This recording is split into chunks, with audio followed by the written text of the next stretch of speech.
Black Mesa bilim ekibi yanılmıştı. Deney bir rezonans çağlayına sebep olmuştu. Öngörülemeyen sonuçlar adeta gerçekleşmişti.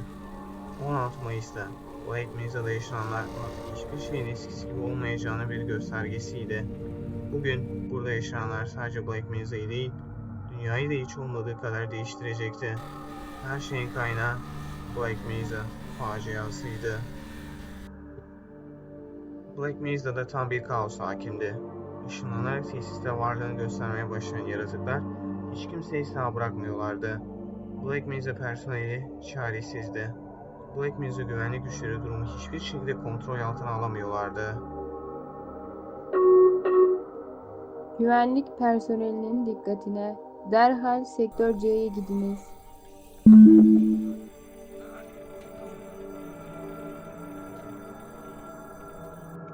Bilim insanları ise bu yaratıklardan saklanabilecekleri herhangi bir yer arıyorlardı. Yardım gelmesini umut ediyorlardı.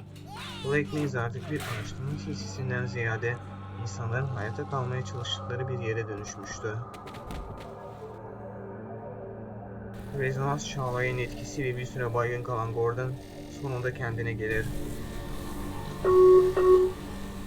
Uyarı, malzeme laboratuvarında yüksek enerjili patlama tespit edildi.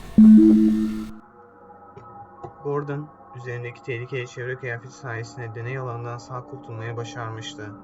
Ancak tesisteki diğer insanlar Freeman kadar şanslı değildi. Gordon, antikütle spektrometresini kullanılamaz bir halde olduğunu görür ve daha fazla zarar görmemek için hızlıca test odasından çıkar. Test odasına çıkan Gordon, tesisteki birçok şeyin kullanılamaz halde olduğunu görür. Tesiste yaşanılan dehşete ve çaresizliğe daha yakından şahit olan Gordon, yol üstünde birçok ölü bedenle karşılaşır. 1, 2, 3, 4. Lanet olsun, nefes al. Nefes al.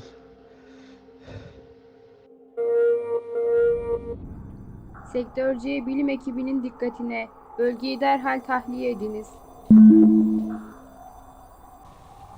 Gordon, hayatta kalan birileri var mı diye öğrenmek için kontrol odasına gider. Gordon, kontrol odası yakınlarında Dr. Isaac Reiner ve Eli Vance'in hala hayatta olduklarını görür. Neden beni dinlemediler? Onları uyarmaya çalıştım. Bir rezonans çağlayanı göreceğimi hiç düşünmemiştim. Aman tanrım, o yaşıyor. Gordon, tehlikeli çevre kıyafeti için Tanrı'ya şükürler olsun. Tüm telefonlar kapalı. Tesisteki kimseye ulaşamıyorum. Yüzeye çıkmalısın ve bizim burada mahsur kaldığımızı birilerine haber vermelisin. Sohbet sırasında ışınlanma vasıtasıyla bir yaratık yakınlarda varlığını gösterir. Aman Tanrım, biz ne yaptık? Büyüleyici. Şuna bir bakar mısın? Neyse ki bu yaratık bir cam fanüs için ışınlanmıştı ve oradan çıkması pek mümkün görünmüyordu. Hadi, zaman kaybetmeye göze alamayız. Eli Vance, Gordon'dan yüzeye çıkmasını ve yardım talep etmesini ister. Kendisi, Isaac Reiner ile birlikte yardım gelene kadar burada beklemeye karar verir. Cam fanüsün içindeki yaratık ise bir headcrab'dir. Headcrab'ler kabaca uzaylı parazitoidlerdir. Bir deriyle kaplıdırlar ve 4 kısa bacak üzerinde yürürler. Bu bacaklar headcrab'in herhangi bir yönde 3 metreye kadar sıçrayabilmesi için yeterli zıplama gücü sağlar. Headcrab'lerin göbek altı büyük ve çenesi bir ağızla kaplıdır. Yakaladıkları kurbanın kafataslarından beslenmek ve mandallamak için kullanılan gizli bir gagaları da vardır. Headcrab'ler beslenebilmek ve yaşamlarını daha iyi sürdürebilmek için bir konağa ihtiyaç duyarlar. Gördükleri herhangi bir kurbanın kafasına zıplayan headcrab'ler artık kurbanı ele geçirmişlerdir ve kurbanla bir bütün olmuşlardır. Eli ve Isaac'in yanından ayrılan Gordon, kontrol odasına ulaşır ve kontrol odasına saklanan son bilim insanının da ölümüne tanıklık eder.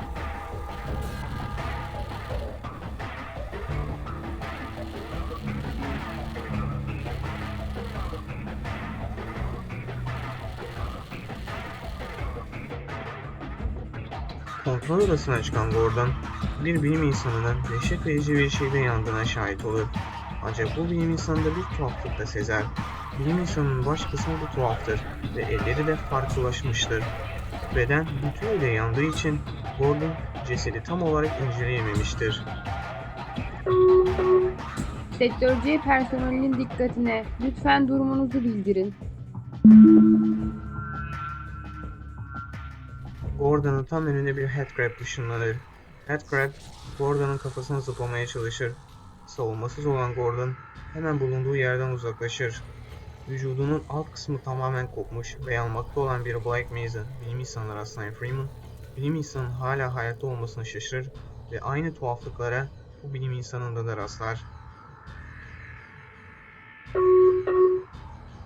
Uyarı. Sektör C asansör uyarısı. Kullanmayınız. Gordon asansörle yukarı çıkmak ister ancak asansörün arızalı olması dehşet verici bir olaya sebep olur. Yardım edin. Çıkarın bizi şu asansörden. Bizi duyan herhangi biri var mı? Bizi şu lanet şeyden çıkartın. Lanet olsun. Hayır, ölmek istemiyorum. Lütfen ölmek istemiyorum. Yardım edin. Lütfen yardım edin.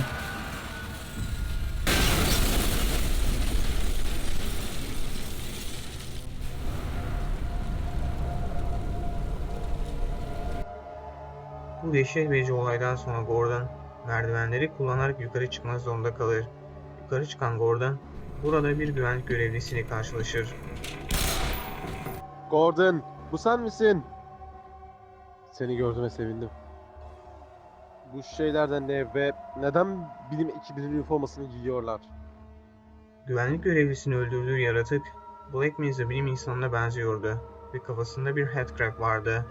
Bu yaratıklar zombifikasyon süreci geçirmiş bilim insanlarıydı.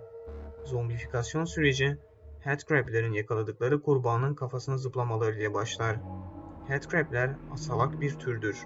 Herhangi bir konak gördükleri zaman kurbanın kafasına sıçrarlar ve gagalarını kullanarak kurbanın kafatasının içine girmeye çalışırlar. Kurbanın kafatasına yapışan headcrab'ler bilinmeyen bir biyolojik süreç sonrası konakçının motor fonksiyonlarını ele geçirirler. Bu süreç sonrasında headcrab'ler beyin sapına nüfuz ederler ve kurbanı kontrol etmeye başlarlar. Zombifikasyon süreci geçiren kurban artık kendinde değildir. Bir headcrab'in kontrolü altındadır. Bilincinin büyük bir kısmını kaybetmiştir ve artık bir zombi olmuştur. Zombiye dönüşen bu kurbanlar fiziksel değişimlere uğramaya başlarlar. Bedenleri çürüyecektir, çürümeden dolayı parmakları uzayacaktır. Deri ve kas dokusu küçülecektir ve karın boşluğundaki organları açığa çıkacaktır. Headcrab'ler konaklarını her zaman canlı tutarlar. Konak bu süreç boyunca her zaman canlıdır ve dayanılmaz acılar çeker. Kurban vücudunun yavaş yavaş çürümesine acılar içinde şahit olur ve hiçbir zaman bu süreçten kurtulamaz. Kurban çok az da olsa bir bilince sahiptir. Bunun en büyük kanıtı kurbanın zombi olduktan sonra acı içinde çıkardığı seslerdir.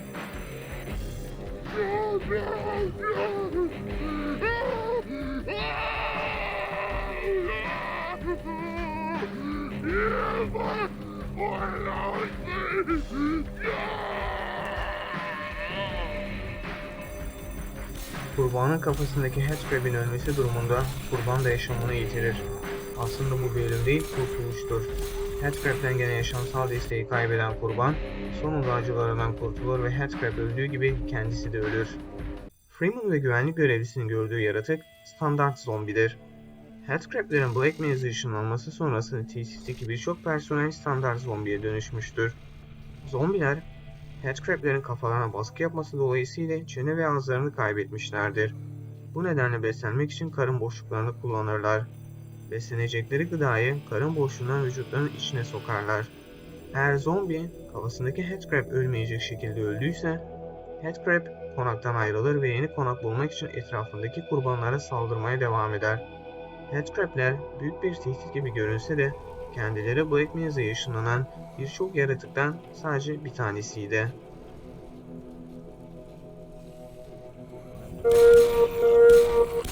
Uyarı. Sektör C'de yetkisiz biyolojik formlar tespit edildi. Yoluna güvenlik görevlisinin de yardımıyla devam eden Gordon, Sektör C, test laboratuvarlarındaki birçok personelin zombiye dönüştüğünü görür. Sektör C tamamen istila edilmiş durumdaydı. Doktor Isaac Kleiner ve Eli Vance gibi birkaç hayatta kalan hariç herkes ya zombi olmuştu ya da ölmüştü.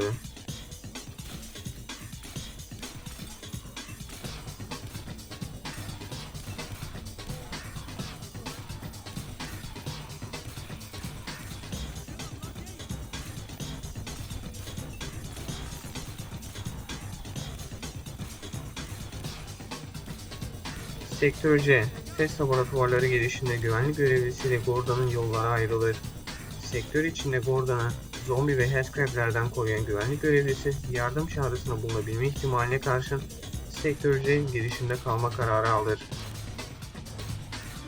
Gordon, ben yardım çağırmaya çalışacağım. Sen ise üst kattaki yönetici ofisine gitmelisin. Orada bunu düzeltebilecek birileri olmalı.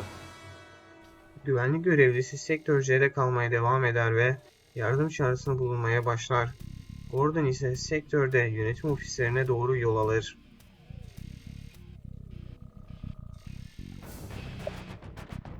Herhangi bir cevap versin. Beni duyan var mı? Burası Sektör C Anormal Materyaller. Burada acil bir durum söz konusu. Tekrar ediyorum. Kod kırmızı. Kod kırmızı. Gordon yol üstünde bir levye bulur. Levye, Gordon için ikonik bir silah haline gelir. Bir süre levyede zombilerle boğuşan Freeman, bir yerden sonra ölü bir güvenlik görevlisinden 9 mm'lik bir tabanca bulur. Tabancayla işi kolaylaşan Freeman, şimdilik önüne çıkan zombi ve headcrab'leri rahatça avlıyordu. Sektör C, test laboratuvarlarından çıkan Gordon, Sektör B soğutma suyu rezervine ulaşır. Sektör B soğutma suyu rezervi, Sektör C gibi Black Mass'ın 7 ana sektöründen biridir. Sektör C'nin aksine burada deney alanları ve test odaları bulunmaz. Burada adı üstünde bir soğutma suyu tesisi ve bir kanalizasyon sistemi bulunur. Bu sektör, Black Mesa'daki prototip laboratuvarlarına güç sağlar. Gordon, Sektör B'nin Sektör C'den farklı olmadığını görür. Sektör B de istila edilmiş durumdaydı ve yardıma muhtaç bir haldeydi. Üstüne bu sektörde tek tehdit headcrab'ler ve zombiler değildi.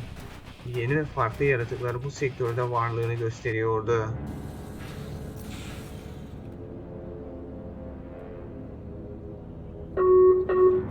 Uyarı: Sektör B ve Sektör C'de biyolojik tehlike tespit edilmiştir.